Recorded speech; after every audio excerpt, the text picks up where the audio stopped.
Erasmus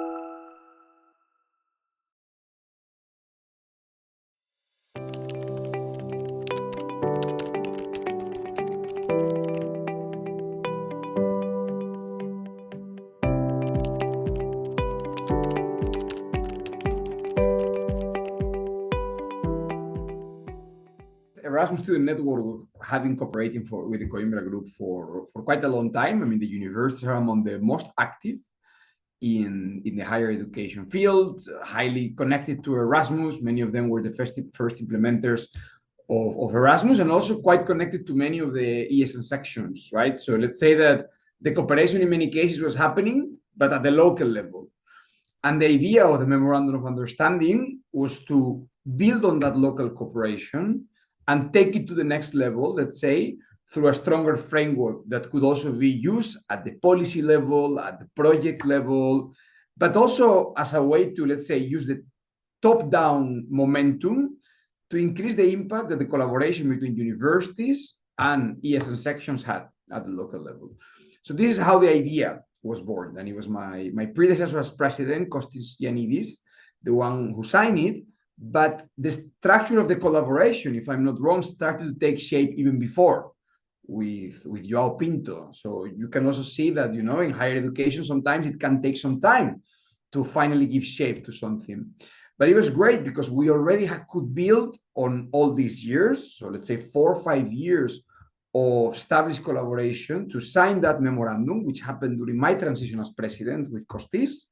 We had to do it online, of course. These were COVID times, so I was there. I remember I was sitting next to him.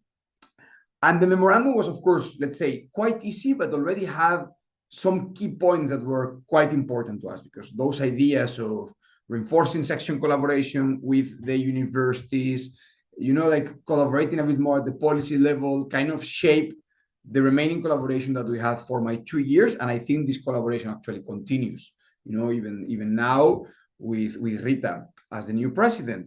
So we signed it. It was July 2021. And then we got to work. And the way we operationalized the collaboration was through the creation of small working group involving local sections, and then also through constant dialogue with the great people at the Coimbra Group Secretariat to start having some meetings involving ESN sections and Coimbra Group universities. And this is a practice that we did in a recurrent manner. So we had it at least, I think, 2 or 3 times during my mandate as president. But then the great thing is that this also led to the participation of both ESN sections at Coimbra Group meetings. And of course, they were also joined by members of ESN International. And also Coimbra Group had fantastic delegations at our very first Erasmus Generation meetings. So, you know, we had representatives from the central office and also from the universities joining us at DGM. And if this was not enough, I'm providing a bit of a general summary here. I think later we can go more into details. If this was not already not enough, we also had this collaboration in projects, you know, like, for instance, this Universe project that is being implemented now. So I think we can say that already, you know, in a few months, we managed to, you know, to get it off the ground really well, to have quite a number of joint initiatives. And now that I'm thinking, not only that, because, you know, we also collaborated more in policy. I remember that when the Ukraine war started, when the Russian invasion started in February, we're also collaborating to, you know, find ways to try to help Ukrainian students both in our university and at the European level. So you can see that thanks to that Memorandum of Understanding and thanks to all the previous collaboration that my predecessors could have with the Coimbra Group, we managed to consolidate it through this MOU and start way more initiatives together. So not bad, I have to say.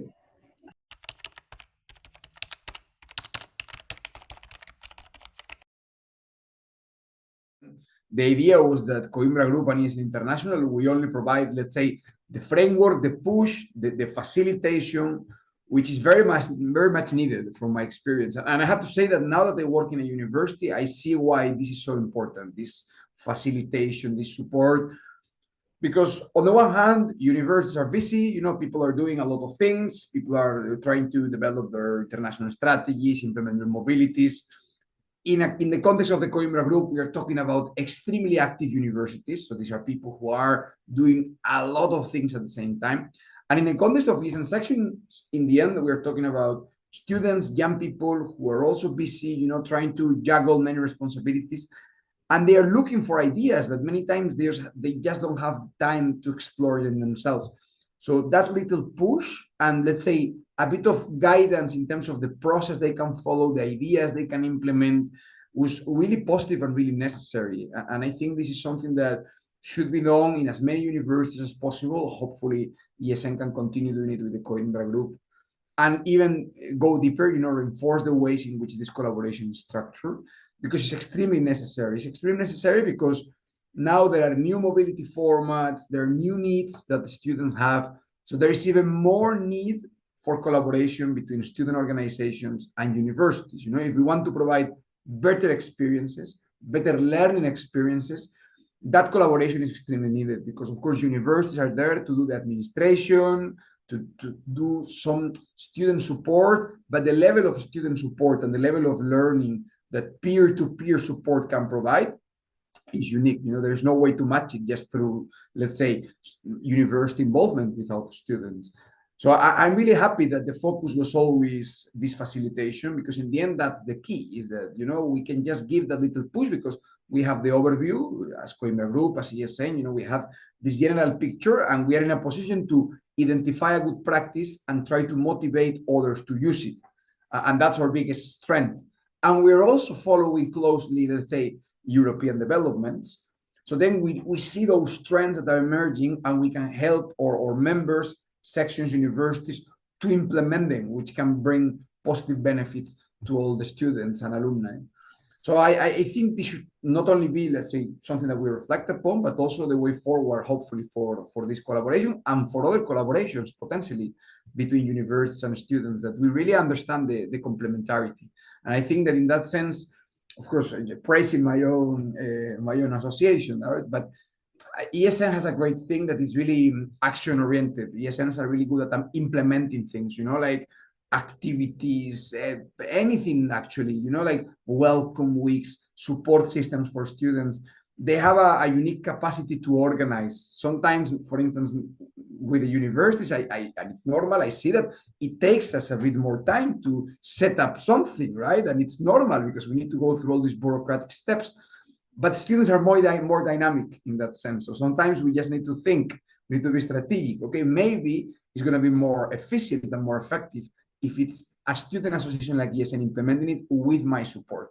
Because then not only those mobile students are learning, but also the whole student community has the opportunity to get involved through this kind of student associations.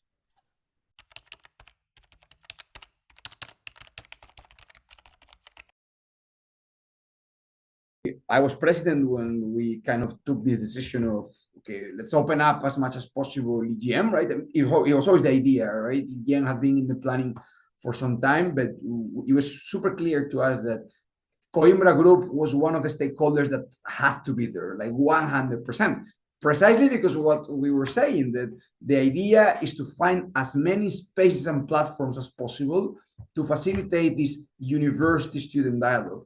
And EGM was created precisely for this purpose. Because if you think about it, we all in the higher education sector, we talk a good game about, I don't know, collaboration with students, but there are not that many spaces where students and universities really engage in a real horizontal dialogue and in a, let's say, condition of equality. People go to EIE, I go as well, it's amazing. Now they're starting to have some students there.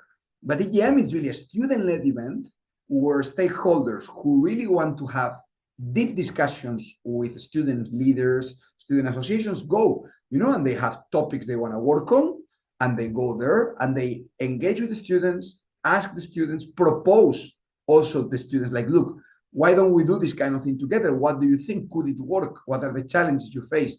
So if you're someone working in international education, be it in an international office, a vice rector, a policy officer, whatever, I really think it can be an extremely valuable event, because you go there, you can bring your topics, you can engage with 1,000 student leaders from all across Europe.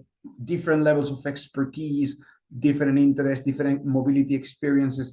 So you really get to, it's like a massive focus group, let's say, right? You wanna learn what's happening. Of course, maybe you can read the ESN survey, but going to the EGM is a bit like living, like experiencing all this data and information that ESN always loves to gather. But also the participation of the Coimbra Group, for instance, was extremely valuable to the participants. They were super happy. The sessions always have fantastic feedback because these people who are in their early 20s and they are trying for the first time in their lives to have this kind of collaboration with any type of institution.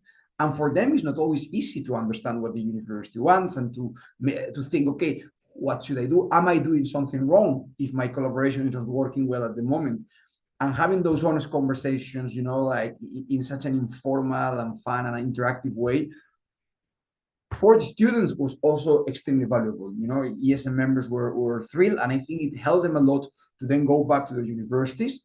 Some of them Coimbra Group, some others not even in the Coimbra Group, right? But thanks to the experience of those Coimbra Group members, everybody gained insights that then could implement at home. So I really hope that maybe after publishing this video and, like over the next few years, more and more Coimbra Group universities, Coimbra Group representatives can go to EGMs, because I think it's extremely positive and a great learning experience for everybody.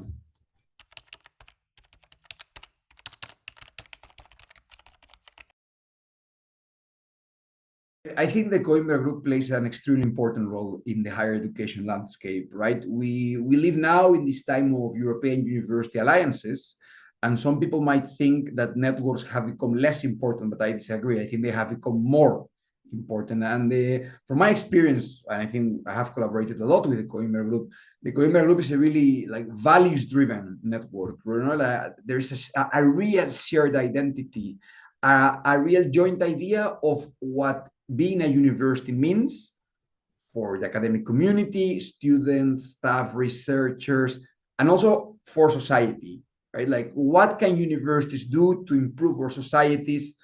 Now it's more important than ever. Like, the role of universities is being called into question, and it's happening in the US, but it's also happening in Europe, and it's going to happen more and more in Europe because they are going to ask us to be only focused on really specific skills, labor market, on all those things that we know are important. But universities are way more than that. Universities are something else. Universities are the spaces to provide, the unique opportunity to have democratic dialogue, curiosity, discover the new frontiers of knowledge, rethink the old frontiers of knowledge. And I think what the Coimbra Group should continue to do is to provide this unique space. Universities can come together and think how they can reinforce the societal role of universities, how they can be more useful to their communities, but not only in the usual, let's say, labor market terms, competitiveness, way more than that. How can we make our societies more democratic, more inclusive, more peaceful, more cohesion? I think the Coimbra Group has been doing just that over the last decades, and now probably there is a need to do even more. The good thing is that now the Coimbra Group has new tools, because the Coimbra Group is involved in all these European university alliances in one way or another. So then there is probably better capacity to somehow streamline actions that hopefully will be linked to this European funding from the alliances through new joint programs, new learning opportunities, and also continue advocating for this collaboration with societal actors like ESN, right? I think this is extremely important. So that's my hope, that the Coimbra Group will continue to have this strong focus on society, on universities with and for society, and that can continue to drive an extremely positive impact in Europe and beyond, because the collaborations that you have also with other networks from all over the globe are extremely important, and we need that university dialogue. So yeah, happy birthday, and I hope that you have a lot of work to do, right? So that's not nice in a birthday, but I am super optimistic that you will continue to thrive in this higher education environment and to be a key player in European society.